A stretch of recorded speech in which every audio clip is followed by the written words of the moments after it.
À notre connaissance, c'est même aujourd'hui la seule religion qui baptise aussi les morts. Oui, merci, au revoir.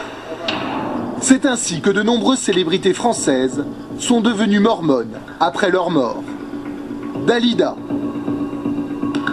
Louis de Funès, Édith Piaf, mais aussi Yves Saint-Laurent et même le général de Gaulle. À l'origine de ces découvertes, une Australienne qui vit à Salt Lake City. Hélène Radke a 70 ans. C'est une ex-mormone, une dissidente. Depuis plusieurs années, elle enquête sur les archives de l'Église. C'est ainsi qu'elle a découvert que des milliers de Juifs victimes de l'Holocauste avaient été baptisés après leur mort et étaient devenus officiellement des Mormons. À l'origine de cette pratique, un rite mormon, le baptême des morts. Dans ce film réalisé par l'Église, on explique que les familles peuvent être réunies après la mort au paradis.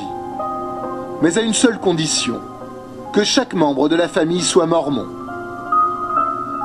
Alors, pour tous les ancêtres décédés qui n'ont jamais été mormons de leur vivant, il y a une solution, les baptiser post-mortem. Et cela se passe au secret, à l'intérieur des temples, dans ces grands bassins. La personne prend l'identité de son ancêtre pendant quelques minutes, le temps d'être immergée entièrement sous l'eau. Quand elle ressort, son aïeul est devenu mormon. Le problème, c'est que certains mormons ne se contentent pas de baptiser leurs ancêtres, et c'est ainsi que de nombreuses personnalités sont devenues mormones, sans l'avoir souhaité et à l'insu de leur famille. Ça, c'est une copie de l'enregistrement du baptême du fils aîné d'un des acteurs les plus connus en France, Gérard Depardieu. C'était son fils. Guillaume Depardieu, comme le prouve ce document officiel, aurait été baptisé le 16 février dernier dans un temple à Lima, au Pérou. Et le même mois, dans un temple en Arizona, c'est Thierry Gilardi qui à son tour devenait mormon.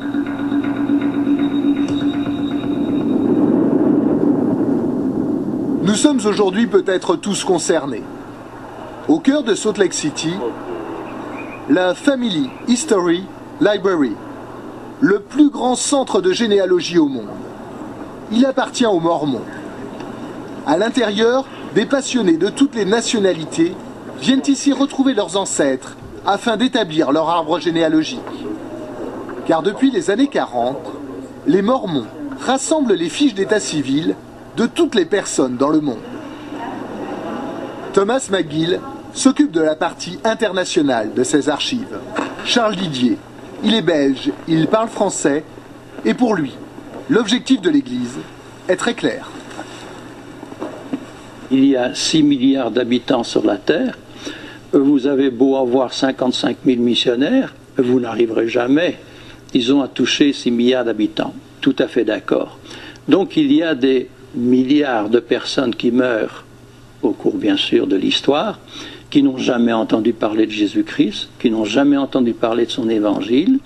Nous croyons qu'il faut leur donner cette occasion, si vous voulez, de recevoir cette alliance qu'ils n'ont jamais pu recevoir de leur vivant. Et c'est ce qui explique, on baptise ceux qui sont décédés, on leur donne cette occasion. Donc en fait, ça veut dire que, en plus de vous sentir responsable et d'avoir ce besoin d'aider des vivants, on aide les morts. Pourquoi pas? Vous comprenez que ça puisse choquer? Oui, bien sûr. Pourquoi? Mais parce que toute doctrine religieuse choque à première vue.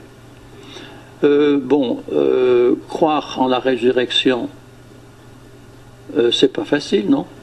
Ça veut dire qu'en fait, concrètement, mon arrière-grand-mère, oui, qui était très catholique, pourrait être aujourd'hui mormone.